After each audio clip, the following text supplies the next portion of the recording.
Assalamualaikum warahmatullahi wabarakatuh. Kami dari kelompok 11 ingin mempresentasikan hasil diskusi kelompok kami yang berjudul Sengketa Hukum Ligitasi dan Non-Ligitasi Hukum Acara dan Macam-macamnya. Yang pertama, sengketa hukum ligitasi dan non-ligitasi. Yang pertama, ligitasi. Ligitasi adalah penyelesaian sengketa yang beracara di pengadilan sebagai wadah bagi para pencari keadilan untuk memperoleh kepastian hukum, keadilan, dan kemanfaatan sebagai tujuan dari hukum. Penyelesaian sengketa secara ligitasi dilakukan oleh hakim yang merupakan elemen dari kekuasaan kehakiman yang tugasnya adalah untuk menerima, memeriksa, dan membuat putusan atas perkara-perkara yang masuk ke pengadilan. Sudikno Mertokusumo mengatakan bahwa putusan pengadilan mempunyai 3 macam kekuatan yang merupakan keistimewaan penyelesaian sengketa secara ligitasi, yaitu yang pertama, kekuatan mengikat. Putusan hakim mengikat para pihak yang berperkara dan terlibat dalam perkara itu. Para pihak harus tunduk dan menghormati putusan hakim tersebut. Yang kedua, kekuatan pembuktian. Putusan hakim itu telah diperoleh kepastian tentang sesuatu yang terkandung dalam persoalan itu. Yang ketiga, kekuatan eksektorial. Suatu putusan tidak hanya digunakan untuk menyelesaikan suatu perkara dan menetapkan hak atau hukumnya saja, melainkan juga eksekusinya secara paksa. Yang kedua, non-ligitasi. Non-ligitasi adalah penyelesaian sengketa melalui di luar pengadilan atau alternatif penyelesaian perkara. Penyelesaian ini dapat dilakukan dengan negosiasi, mediasi, arbitrase, dan konsiliasi.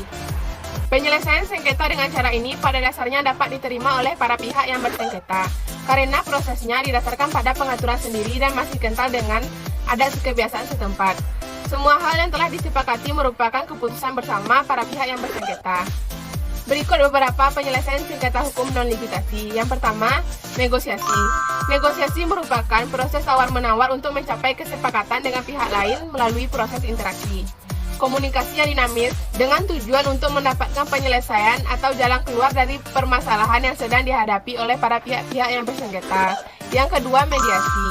Mediasi adalah upaya penyelesaian sengketa para pihak dengan kesepakatan bersama melalui mediator yang bersikap netral dan tidak membuat keputusan atau kesimpulan bagi para pihak, tetapi menunjang fasilitator untuk terlaksananya dialog antar pihak dengan suasana keterbukaan, kejujuran, dan tukar pendapat untuk tercapainya mufakat. Arbitrase. Arbitrase adalah lembaga peradilan oleh hakim partikelir atau swasta. Ada 3 hal yang mendasari dalam penyelesaian sengketa melalui arbitrase. Yang pertama, sebagai salah satu bentuk penyelesaian secara non-ligitasi.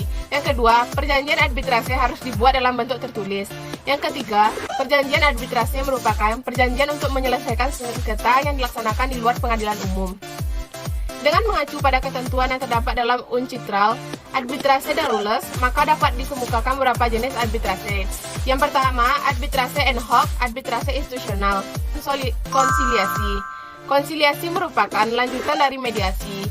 Mediator berubah fungsi menjadi konsiliator. Konsiliasi merupakan suatu proses penyelesaian sengketa di luar pengadilan antar para pihak yang bersengketa dengan melibatkan para pihak ketiga yang netral dan tidak memihak. Penyelesaian sengketa oleh kepala desa. Kepala desa dalam menangani suatu sengketa akan bertindak sebagai mediator. Maksudnya, kepala desa berposisi sebagai pihak ketiga yang netral akan mempertemukan dan berusaha mendamaikan para pihak yang bersengketa. Macam-macam hukum acara. Yang pertama itu hukum acara pidana. Hukum acara pidana atau hukum pidana formal adalah hukum yang mengatur tentang bagaimana negara melalui alat-alatnya melaksanakan haknya untuk memidana atau menjatuhkan pidana terhadap seseorang yang melakukan suatu delik. Profesor Dr. Wirjono Projodipuro mendefinisikan hukum acara pidana sebagai suatu rangkaian peraturan yang memuat cara-cara bagaimana badan-badan pemerintah yang berkuasa, yaitu kepolisian, kejaksaan, dan pengadilan harus bertindak guna mencapai tujuan negara dengan menegakkan hukum pidana. Fungsi dan tujuan hukum acara pidana. Yang pertama yaitu penegakan hukum. Usaha untuk menciptakan tata tertib keamanan dan ketentraman dalam masyarakat, baik merupakan usaha penegakan maupun pemberantasan atau penindakan setelah terjadinya pelanggaran hukum.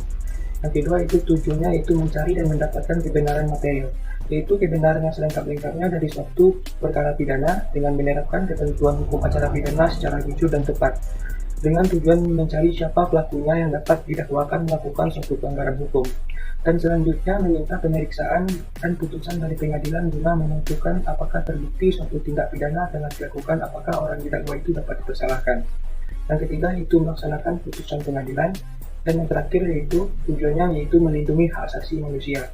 Asas hukum acara pidana yang pertama yaitu asas praduga tak bersalah adalah bahwa setiap orang yang disangka, ditangkap, ditahan, dituntut, atau dihadapkan ke muka sidang pengadilan wajib dianggap tidak bersalah sampai adanya putusan pengadilan yang menyatakan kesalahannya dan memperoleh kekuatan hukum tetap yang terdapat dalam pasal 8 Undang-Undang KUHP. Yang kedua yaitu asas peradilan yang bebas, cepat, sederhana, dan biaya yang ringan adalah penyelenggaraan pengadilan yang bebas dari pengaruh apapun, di mana proses peradilan pidana harus dilakukan secara cepat, sederhana, dan biaya yang ringan. Yang ketiga itu asas perlakuan yang sama dari setiap orang di muka hukum dengan tidak mengadakan perbedaan perlakuan. Yang keempat yaitu peradilan yang terbuka untuk umum, yaitu setiap pemeriksaan suatu perkara di muka sidang pengadilan, hakim harus menyatakan sidang terbuka untuk umum. Kelima yaitu ganti rugi dan rehabilitasi. Hal ini mengandung dua asas. Yang pertama, hak warga negara untuk memperoleh kompensasi dalam bentuk ganti kerugian dan rehabilitasi, serta kewajiban dari pejabat penegak hukum untuk mempertanggungjawabkan perilakunya dalam melaksanakan penegakan hukum dengan tidak membebankan keseluruhan tanggung jawab kepada negara. Dan yang terakhir yaitu penangkapan, penahanan, penggeledahan, dan penyitaan hanya dilakukan berdasarkan perintah tertulis. Sekian, terima kasih. Yang kedua, hukum acara perdata. Menurut Profesor Dr. R. Wirjono SH, hukum acara perdata adalah rangkaian peraturan-peraturan yang memuat cara bagaimana orang harus bertindak terhadap dan di muka pengadilan, dan bagaimana pengadilan itu harus bertindak satu sama lain untuk melaksanakan berjalannya peraturan-peraturan hukum perdata. Menurut Profesor Dr. R. Supomo SH, dalam peradilan perdata, tugas hakim ialah mempertahankan tata hukum perdata, menetapkan apa yang ditetapkan oleh hukum dalam suatu perkara. Sumber-sumber hukum acara perdata. Yang pertama, HIR atau Hygiene Inless Reglement. Hukum acara perdata yang berlaku untuk daerah Jawa dan Madura tidak hanya memuat ketentuan-ketentuan hukum acara perdata, tetapi juga memuat ketentuan-ketentuan hukum acara pidana yang kemudian diatur dalam Undang-Undang Nomor 8 Tahun 1981, yaitu Kitab Undang-Undang Hukum Acara Pidana yang berlaku untuk seluruh Indonesia. Yang kedua, RBG atau Reglement van Buitenwet. Hukum acara perdata yang berlaku di luar Jawa dan Madura juga tidak hanya memuat ketentuan-ketentuan hukum acara perdata, tetapi juga memuat ketentuan-ketentuan hukum acara pidana. Yang ketiga, BW atau Bajrali Quetbox, kodifikasi hukum perdata material yang juga memuat hukum acara perdata formal, terutama dalam buku 4 tentang pembuktian dan daluarsa, juga dalam buku 1, 2, dan 3. Yang keempat, Ordonansi tahun 1867 nomor 29. Ordonansi ini memuat ketentuan-ketentuan tentang pembuktian tulisan-tulisan di bawah tangan dari orang-orang Indonesia atau Bumi Putra. Yang kelima, WPK atau Wetboek van Koophandel, kodifikasi hukum perdata material tentang perdagangan, tetapi juga memuat ketentuan-ketentuan tentang hukum acara perdata. Yang keenam, RO.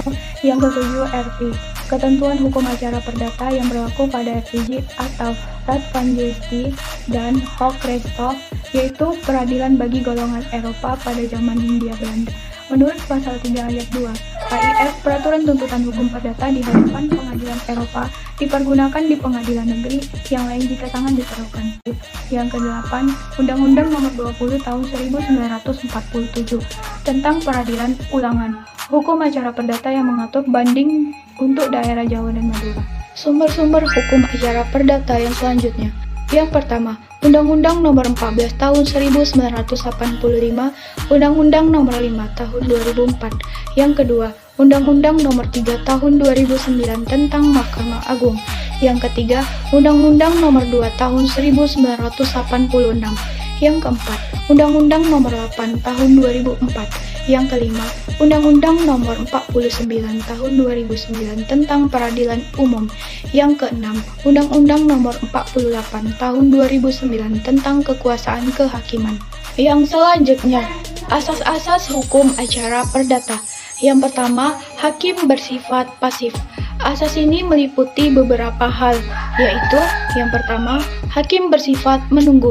Yang kedua, hakim mengadili seluruh gugatan. Hakim dilarang menjatuhkan keputusan terhadap sesuatu yang tidak dituntut atau mengabulkan lebih dari yang dituntut. Yang ketiga, hakim wajib memutus semua tuntutan. Yang keempat, hakim mengejar kebenaran. Yang kelima, para pihak bebas untuk mengajukan atau tidak mengajukan upaya hukum verjet, banding, dan kasasi terhadap putusan pengadilan. Azas-azas hukum acara perdata. Sidang pengadilan terbuka untuk umum. Tujuannya ialah agar terjamin pelaksanaan peradilan yang tidak memihak sehingga peradilan berada di bawah pengawasan umum. Kemungkinan pengecualian memang ada. Mendengar kedua belah pihak, para pihak yang berperkara harus diperlakukan sama. Mereka harus diberikan kesempatan yang sama karena mereka mempunyai kedudukan yang sama. Tidak ada keharusan untuk mewakilkan. Para pihak yang berperkara boleh mewakilkan kepada kuasa, tetapi boleh juga tanpa mewakilkan, beda dengan sistem beracara di muka advance justice yang mewakilkan para pihak untuk diwakilkan oleh ahli hukum. Putusan harus disertai alasan-alasan agar jangan sampai terjadi perbuatan sewenang-wenang dari hakim, maka putusan hakim diwajibkan untuk memuat alasan-alasan yang dijadikan dasar untuk mengadili. Dasar hukum peradilan tata usaha negara. Beracara berdata dengan biaya. Pada asasnya, beracara perdata dikenakan biaya atau panitera. Pemanggilan-pemanggilan, pemberitahuan-pemberitahuan, dan bermaterai. Mereka yang tidak mampu atau miskin dapat mengajukan permohonan kepada Ketua Pengadilan Negeri untuk beracara dengan cuma-cuma. Peradilan diselenggarakan dengan sederhana, cepat, dan biaya ringan. Hukum acara peradilan agama. Hukum acara peradilan agama adalah peraturan hukum yang mengatur bagaimana cara mentaatinya. Hukum perdata material dengan perantaraan hakim atau bagaimana bertindak di muka pengadilan agama dan bagaimana cara hakim bertindak agar hukum itu berjalan sebagaimana mestinya. Kewenangan peradilan agama berdasarkan pasal 49 Undang-Undang Nomor 7 Tahun 1989 tentang Peradilan Agama sebagaimana diubah dengan Undang-Undang Nomor 3 Tahun 2006 dan terakhir diubah dengan Undang-Undang Nomor 50 Tahun 2009. Pengadilan agama bertugas dan berwenang memeriksa, memutus dan menyelesaikan perkara di tingkat pertama antara orang-orang yang beragama Islam di bidang perkawinan, waris wasiat, hibah, wakaf, zakat, infak, sedekah, dan ekonomi syariah. Asas hukum acara di peradilan agama. 1. Asas personalitas keislaman. 2. Peradilan bebas dari campur tangan pihak-pihak di luar kekuasaan kehakiman.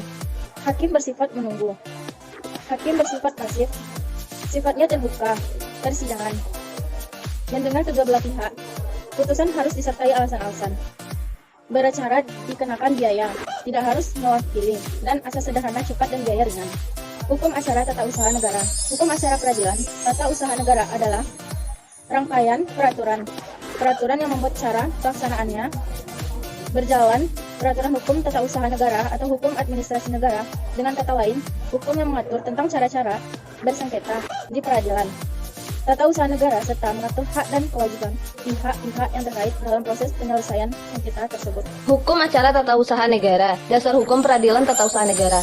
Peradilan tata usaha negara merupakan salah satu pelaksana kekuasaan kehakiman yang ditugasi untuk memeriksa, memutus, dan menyelesaikan sengketa dalam bidang tata usaha negara. Peradilan tata usaha negara ini diatur dalam Undang-Undang Republik Indonesia Nomor 5 Tahun 1986 tentang Peradilan Tata Usaha Negara yang telah direvisi dengan Undang-Undang Republik Indonesia Nomor 9 Tahun 2004 tentang perubahan atas Undang-Undang Nomor 5 Tahun 1986 tentang Peradilan Tata Usaha Negara, dan saat ini telah direvisi kembali dengan Undang-Undang Nomor 51 Tahun 2009. Tujuan pembentukan Peradilan Tata Usaha Negara. Pertama, memberikan perlindungan terhadap hak-hak rakyat yang bersumber dari hak-hak individu. Yang kedua, memberikan perlindungan terhadap hak-hak masyarakat yang didasarkan kepada kepentingan bersama dari individu yang hidup dalam masyarakat tersebut. Azas-azas hukum acara peradilan tata usaha. Yang pertama, azas praduga resmetik. Setiap tindakan pemerintahan selalu dianggap resmetik sampai ada pembatalan. Terdapat dalam pasal 67 ayat 1 dan ayat 4 huruf A UU PT-UN. Yang kedua, azas para pihak harus didengar. Yang ketiga, azas kesatuan beracara. Yang keempat, azas penyelenggaraan kekuasaan kehakiman yang merdeka dan bebas dari segala macam campur tangan kekuasaan. Terdapat pasal 3 ayat 1 dan 2 Undang-Undang Nomor 48 Tahun 2009. Yang kelima, azas objektivitas. Terdapat pasal 78 dan 79 UU PT-UN. Yang keenam, azas peradilan dilakukan dengan sederhana, cepat, dan biaya ringan. Terdapat pasal 4 ayat 2 Undang-Undang Nomor 48 Tahun 2009. Yang ketujuh, azas sidang terbuka untuk umum. Terdapat pasal 13 ayat 1 Undang-Undang Nomor 48 Tahun 2009 dan pasal 70 UU-PTUN. Yang ke-8, azas peradilan berjenjang. Yang ke-9, azas pengadilan sebagai upaya terakhir untuk mendapatkan keadilan. Terdapat pasal 48 UU-PTUN. Hukum acara Mahkamah Konstitusi. Hukum acara Mahkamah Konstitusi sebagai hukum yang mengatur prosedur dan tata cara pelaksanaan wewenang yang dimiliki oleh Mahkamah Konstitusi. Selanjutnya dikemukakan, yang pertama, hukum acara Mahkamah Konstitusi adalah hukum formil yang berfungsi untuk menegakkan hukum materialnya, yaitu bagian dari hukum konstitusi yang menjadi wewenang Mahkamah Konstitusi. Yang kedua, hukum acara Mahkamah Konstitusi memiliki karakteristik khusus, karena hukum material yang hendak ditegakkan tidak merujuk pada undang-undang atau kitab undang-undang tertentu, melainkan konstitusi sebagai hukum dasar sistem hukum itu sendiri. Azas hukum acara Mahkamah Konstitusi. Yang pertama, azas resmetik atau per modem font resmetiket atau per sentio iuste causa, yaitu azas ini mengandung makna bahwa setiap tindakan penguasa harus dianggap resmetik sampai ada pembatalannya. Dengan azas ini, gugatan tidak menunda pelaksanaan keputusan tata usaha negara yang digugat. Terdapat pasal 67 ayat 1 Undang-Undang 5 tahun 1986. Yang kedua, azas pembuktian bebas. Hakim yang menetap beban pembuktian, hal ini berbeda dengan pasal 1865 Kitab Undang-Undang Hukum Perdata. Azas ini dianut pasal 107 Undang-Undang 5 tahun 1986, hanya saja masih dibatasi ketentuan pasal 100 Undang-Undang 5 tahun 1986. Yang ketiga, azas keaktifan hakim atau dominus litis, yaitu keaktifan hakim dimaksudkan untuk mengimbangi kedudukan para pihak karena tergugat adalah pejabat tata usaha negara, sedangkan penggugat adalah orang atau badan hukum perdata. Penerapan azas ini antara lain terdapat dalam ketentuan pasal 58, pasal 63 ayat 1 dan 2, pasal 80 dan pasal 85 Undang-Undang 5 tahun 1985. Azas-azas hukum acara Mahkamah Konstitusi. Azas-azas yang khusus sesuai dengan karakteristik peradilan konstitusi yang dijalankan oleh Mahkamah Konstitusi, yakni menegakkan hukum konstitusi sebagai hukum material yang berada di ranah hukum publik. Pembahasan merujuk pada keempat azas hukum publik itu ditambah azas putusan pengadilan bersifat ultra petita. Jadi, ada 5 azas yang khusus berlaku dalam peradilan konstitusi yang dibahas, yakni pertama, azas praduka resmetik. Yang kedua, azas pembuktian bebas. Yang ketiga, azas keaktifan umum atau dominus litis. Yang keempat, ada azas putusan pengadilan mempunyai kekuatan mengikat erga omnes. Yang kelima, azas putusan pengadilan ultra petita.